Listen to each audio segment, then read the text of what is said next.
All right, y'all. Let's talk about it, man. We want to talk about this video right here is called, the crack back in the '80s.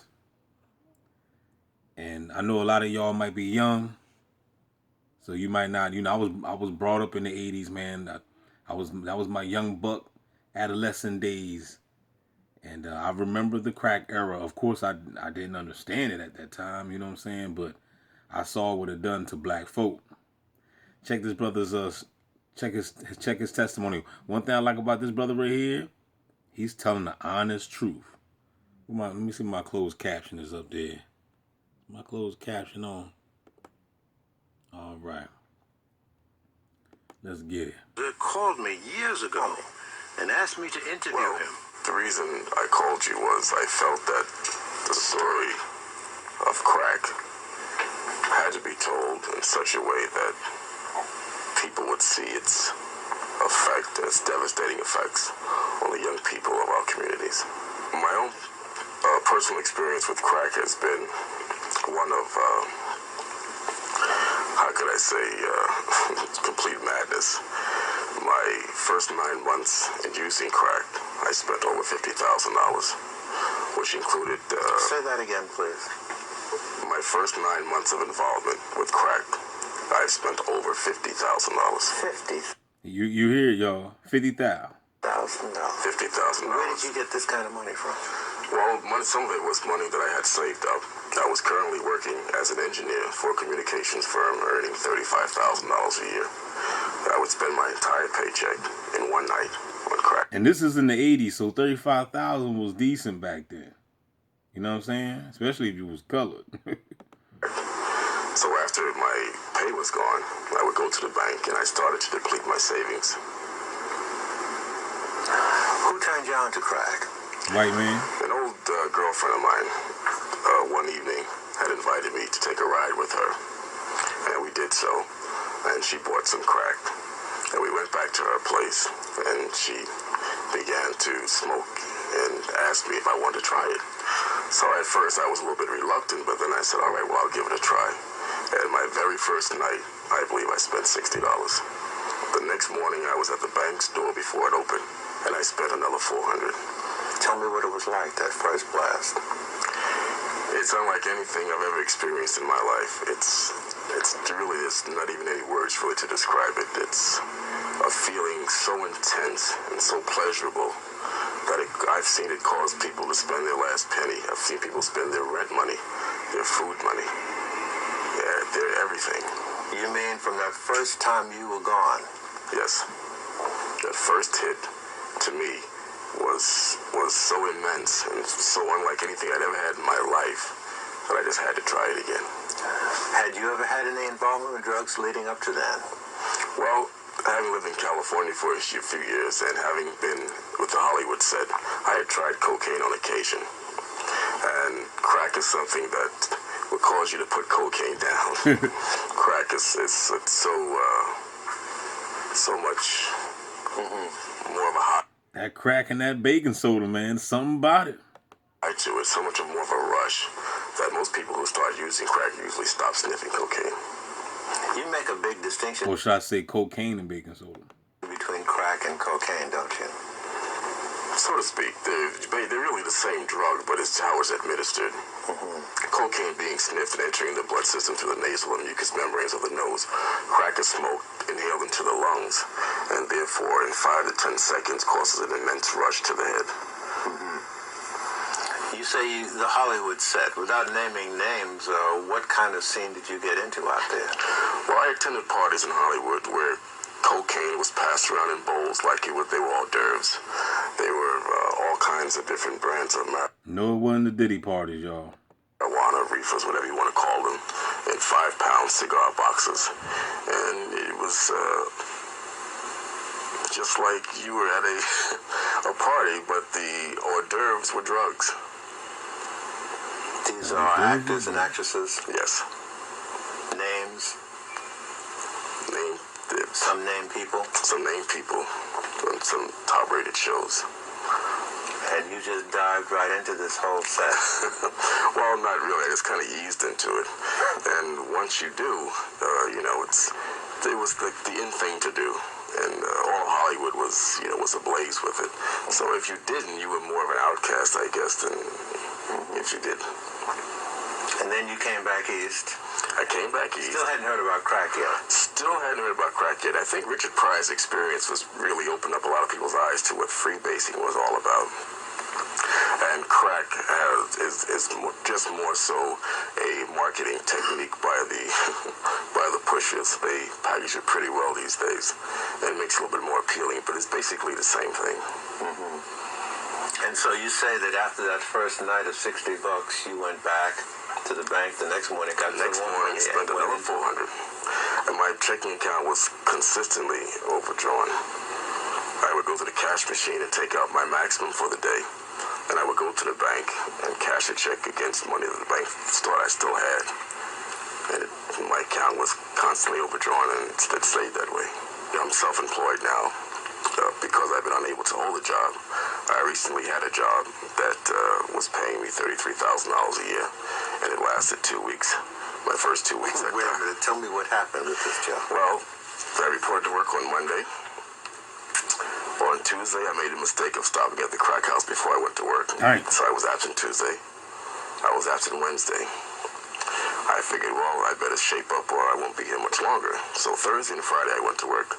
The following Monday, after a short job I had to do, I said, well, I'll stop for a minute and I'll get one and I'll go back to work. I didn't get back to work till Wednesday. So, of course, by Wednesday, it's... and Friday was my last day. This was a $35,000 a year job? Yes. With an expense account? Yes. In the 80s. Car? Yes. And you just blew it? Just like that. How do you feel about that?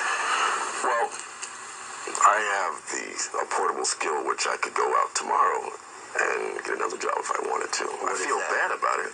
Well, I'm into electronics and telecommunications, and I've been in the telecommunications industry about 9 years now. So when I'm not working full-time for an employer, I work for myself. Before you judge, y'all, you was not born in the 80s, well, he's was born in the 70s. You know what I'm saying? Because he's older.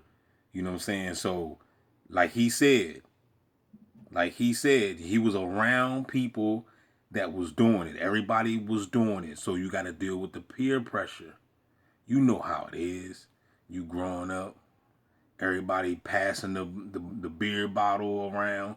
You got to take a sip. You got to hit the blunt. You know what I'm saying? If you don't do it, they're going to clown you. Man, come on, stop being the wuss, man. Come on, man. Hit it, man. You know what I'm saying? So just imagine being in this era back when crack came out. Because you got to understand, too, back then, when crack hit the streets back in, what was it, the 70s and the 80s and stuff, they didn't know. Nobody knew that crack was some type of wicked demon that was going to, just take over the black community. You know what I'm saying? Like crack, of course, was engineered for black folk. Okay. Now, yeah, it did mess up some white folk too, but not as black people. Meth is the white drug that messed up white folk. That diesel. But the crack epidemic is what destroyed the black communities. So, the beast knows what he's doing. All this stuff is all orchestrated in the laboratories. You know what I'm saying? And I remember one time I said on one of my older videos, I said a white boy had told me, he's working at the pizza shop. He told me that he was like, anybody that's addicted to crack is a weak person, man. He was like, how you? He's like, crack is not addictive. That's what he said, right? But I know that he didn't know what he was talking about. He didn't understand that crack wasn't engineered for him. He was a white boy. It wasn't engineered for you.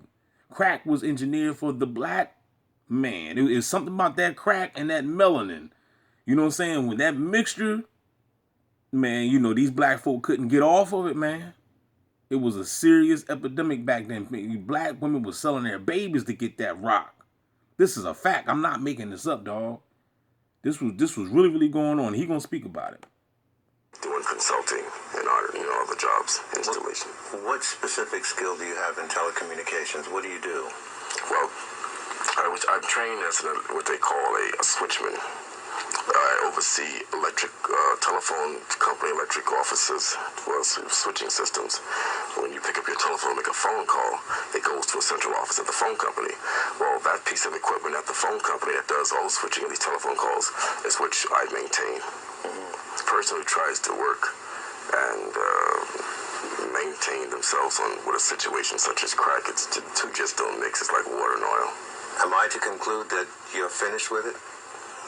No, don't conclude that. The person who tries to work and maintain themselves with a situation such as crack, it's two just don't mix. It's like water and oil. Am I to conclude that you're finished with it? Now, see, that's usually for black folk. I don't know no black folk. I'm not saying that there is none out there, but I guarantee you that the percentage is small, you know, for a black person to be able to hold a job and smoke crack on you know, on a regular and still maintain the job. Because usually when a black person smoking that crack, man, they can't keep no job because they out there chasing that crack all day. You know what I'm saying? Now, you know, you do have functional people that can get high though and still, you know, go to work, but that's very extremely rare. You know what I'm saying? You know, that crack was doing stuff, man. I'm trying to tell you, man, that crack was driving people crazy, black folk, man. And you know, for those drug dealers back in the day, I mean, you seen Paid in Full. You know, them guys was making, you seen the real Rick Ross, you know what I'm saying? You know, in fact, Rick Ross, he probably was getting it from Rick Ross. Not the fat boy, not the fat Rick Ross, the rapper. You know, shout out to Rick Ross. I like Rick Ross, you know what I'm saying? Don't get me wrong. The rapper, you know what I'm saying? But I'm not talking about him. I'm talking about the real Rick Ross that was selling that stuff. And this boy say he was in California. So obviously he was getting it, you know, from Rick Ross, because Rick Ross held the 80s down back then in California. Not even just California. I mean, he was distributing that all over America. You know what I'm saying? So he was getting it from Rick Ross. And Rick Ross is making millions of dollars a day selling that crack to his peoples. Killing people. That's some serious karma, man. You know what I'm saying? That's a lot of blood on your hands, player. Even though you got all that money, but God, that's a lot of blood on your hands. No, don't conclude that. I probably now, on the average, spend $100 a day.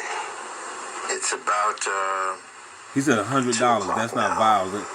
Have you The caption is kind of jacked up, y'all. So had any today? Probably now, on the average, spend $100 a day. he said $100. It's about 2 o'clock now. Have you had any today? Not yet. Not yet. But you can believe when I leave here, it's probably made my next stop. Now, you're a well-educated man. You have some experience in engineering. Yes. You have earning power, obviously. Right.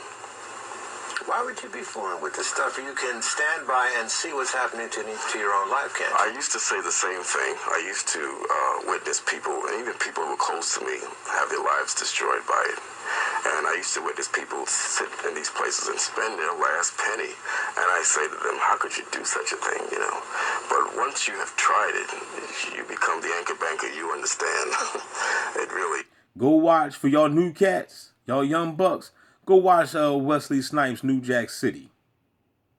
The movie that came out in 1990.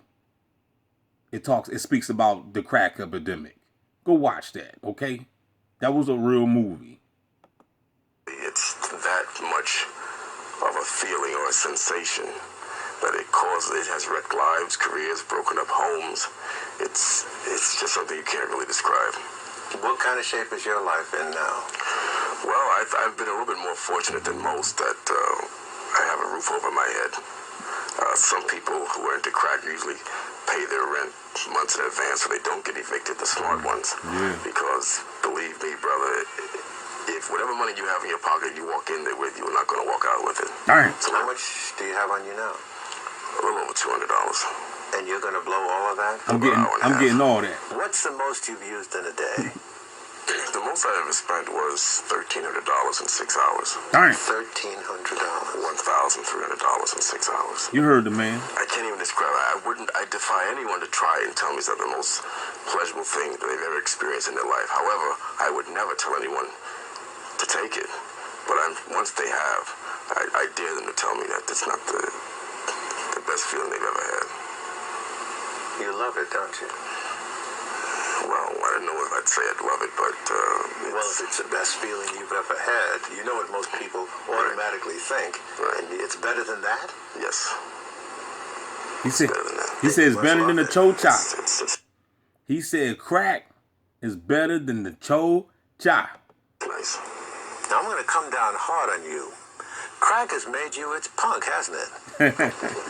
It's got you running. It's got your nose open. Right. And it's your master. Yeah, You admit that, just like that. sure. Some people won't. I know a lot of people who are undercover crack users or in the closet, but I have no qualms about saying that. Do you know anybody who uses crack and controls crack rather than vice versa? No. Crack is the boss. They will make you crack up. Crack is the boss. When you take that hit, that second voice that starts talking to you is now in control. You're not yourself anymore. You get up in the morning and that's the first thing you think about? He said, Sometimes I dream about it. that boy said he dreaming about crack. You know what I mean? You think Dave Chappelle was playing when he used to make those skits? Him and that girl had that big rock. In going to these crack houses, you've probably seen some horror stories. You probably have a whole list of them, don't you? Well, unfortunately, I do. And I've seen some people as young as, I would say, probably 16, 17 years old. I have been in a crack house on occasion where a young girl came in with her father, and she couldn't have been no more than 16, 17 years old. And she says, no, daddy, it's my turn to buy. I've been in a crack house where I saw He said, no, daddy, it's my turn to buy. a girl in a Catholic school uniform come in, and she couldn't have been no more than 16 or 17 years old. And she bought some cracks and left. And she didn't even go home and change clothes for her, so you didn't even send someone else for her. She came herself. I've seen telephone repairmen, the equipment and all, in crack houses. I've seen security guards in crack houses. I've seen transit workers in uniform in crack houses. And I guess it disturbs them not to be there because they are there sitting, smoking away. I've seen people come from New Jersey, go to a crack house, gas tank on empty, and can't even get home. I've seen people go to lunch and never go back to work. I personally have smoked crack in Harlem Hospital in the ladies' room with a girlfriend of mine who used to work there. I've seen women who will come to a crack house with their children and have them wait outside 8, 9 o'clock at night. Have the children wait outside? Wait outside. Children 4, 5, and 6 years old are standing outside waiting for their mothers, and their mothers are inside smoking on this crack. That's cool. I've seen a girl one day brought her baby to the crack house, and she was in such a rush to get high that she couldn't wait 20 minutes to cash her check. She pawned her child to the crack man and says, please give me a dime. I'll be back in 20 minutes, hold my baby. Pawned her child? Yes, for $10. Bob Williams died not long after the interview I did with him. Rest in peace to the brother, man. You know what I'm saying? He passed away. How I see, it was better. You know what I'm saying? Because why, be down here trapped?